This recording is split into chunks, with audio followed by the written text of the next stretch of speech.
Pemirsa, terima kasih Anda masih menyaksikan Gapai Kemuliaan. Pemirsa, seperti biasa di segmen kedua ini, Kiai Haji Haris Hakam akan menjawab pertanyaan Anda pemirsa Gapai Kemuliaan yang sudah masuk melalui WhatsApp dalam segmen Ustadz Menjawab. Dan baiklah, pertanyaan kali ini yang sudah masuk datang dari Mas Imam Hussein yang berasal dari Kebumen. Kita simak bersama pertanyaannya. Assalamualaikum warahmatullahi wabarakatuh. Perkenalkan, nama saya Imam Hussein, asal dari Kebumen, Jawa Tengah. Saya belajar di Pondok Pesantren Sidogiri, Pasuruan. Ada hal yang perlu kami tanyakan mengenai tentang tema dunia sementara akhirat selamanya. Jadi yang kami tanyakan adalah bagaimana cara menanggapi pemuda-pemuda sekarang yang mereka selalu berkesibukan dengan pekerjaan-pekerjaannya sehingga dapat melalaikan mereka dari kewajiban agamanya.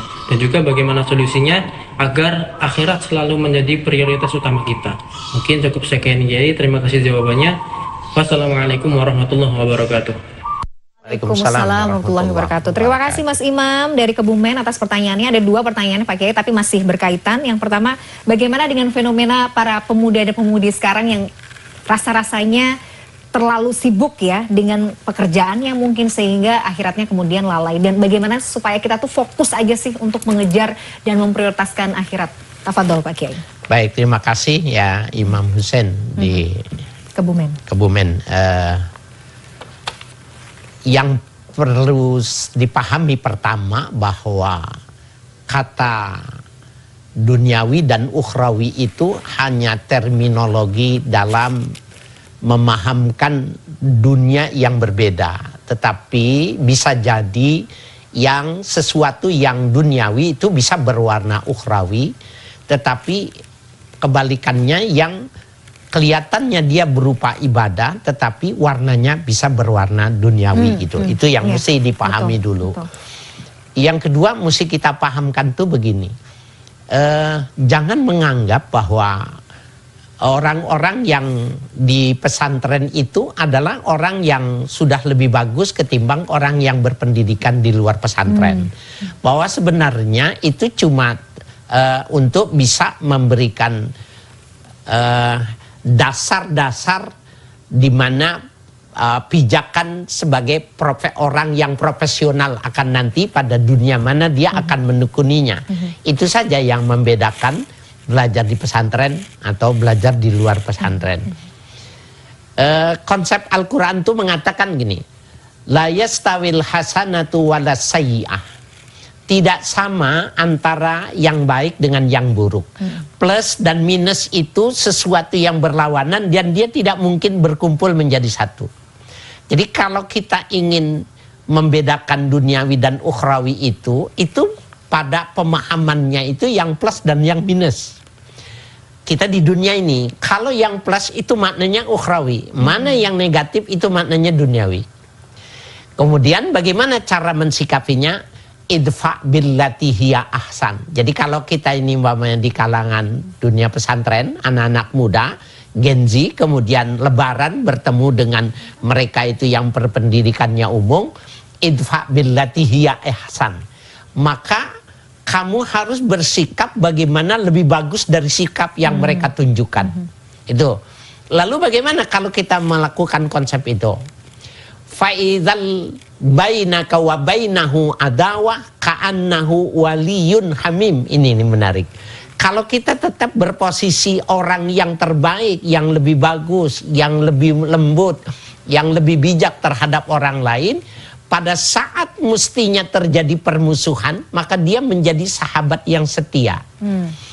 Jadi sampai kapanpun yang namanya kebatilan itu akan kalah dengan kebenaran. Sampai kapanpun juga plus itu akan menang menghadapi yang minus. Nah, jadi yang bagus itu dia tetap akan menjadi mencolok dan menarik untuk ditiru oleh orang-orang yang belum baik. Idfa billati hiya ahsan. Kamu menolaknya harus lebih bagus dari dia. Caranya, sikapnya, ungkapannya, perilakunya, diksi pilihannya, lembutnya, maka dia akan ikut kamu. Waliyun hamim. Nah, jadi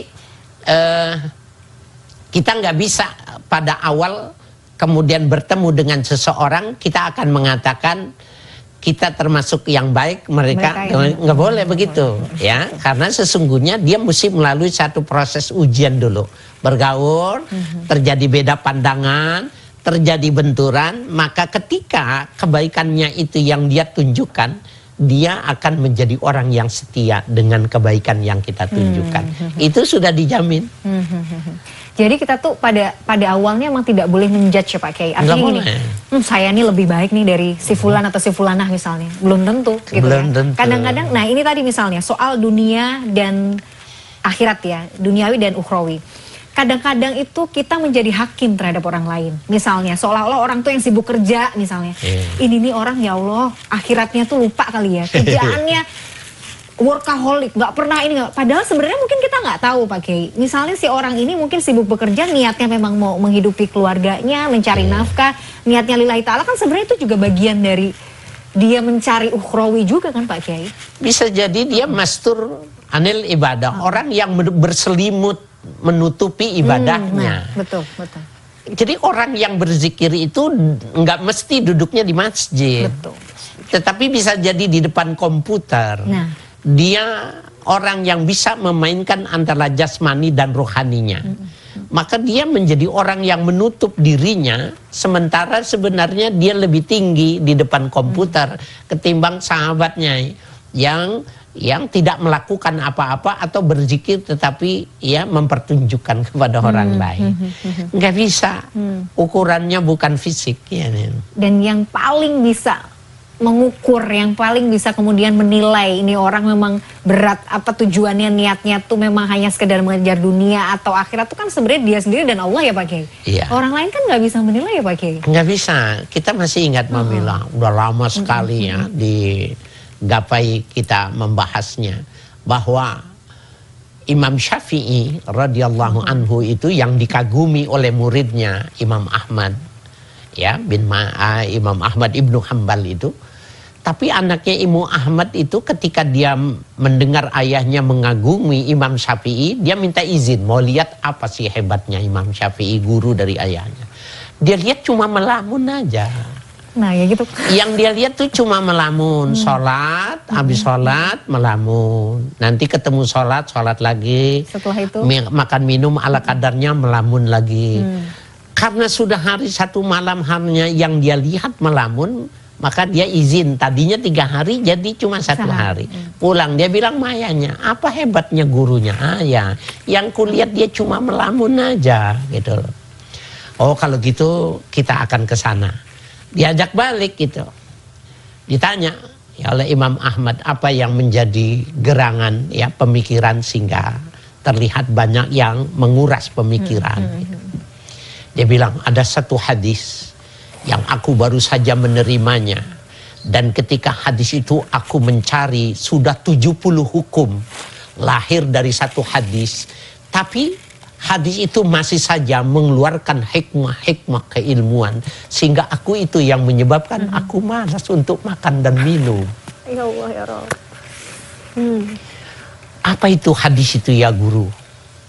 Hadis itu ketika Nabi lewat di salah seorang sahabatnya yang punya anak kecil sedang memegang anak burung. Kemudian nangis ketika burung itu lari terbang. Nabi berkomentar kepada anak kecil itu, ya Numair, ma fa'alan Nughair? Wahai Numair, nama si anak kecil, ma fa'alan Nughair? Kenapa burung kecilmu itu kenapa terlepas? Oh gitu, maka nanti kau akan mendapatkan lagi. Apa hukum yang bisa digali? Tapi 70 hukum sudah tergali dari hadis itu. Kata Imam Syafi'i, burung boleh dipelihara sepanjang dia tidak menyakitkan. Burung boleh, binatang burung apapun juga boleh dikasih kepada anak kecil yang belum dewasa, asalkan dia punya cinta, karena dia akan bertanggung jawab. Ya, binatang bila dia dikurungkan tidak dilepas itu bukan penyiksaan, asalkan hak-hak kehidupannya dipelihara. Sudah 70 hukum masih tergali terlihat. Orang Anak itu mengatakan, aku lihat dia cuma bengong aja kon. Beda kelasnya kalau ulama besar tuh, Masya Allah Pak Kiai. Jadi ya, yang kita lihat karena pandangan kita yang terbatas itu seolah-olah apa kabar sama orang sekarang ya Pak Kiai ya. Kita kan julid ya, kerjaannya melamun. Ngapain gitu, ternyata beliau Masya Allah. La ilaha illallah, subhanallah. Masya Allah, memikirkan hukum-hukum itu. Allah ya ulama kelas berat memang udah, kita tuh jauh banget Pak Kiai, Masya Allah nih manusia-manusia akhir zaman ini. Menarik sekali Pak Kiai, saya sampai terharu.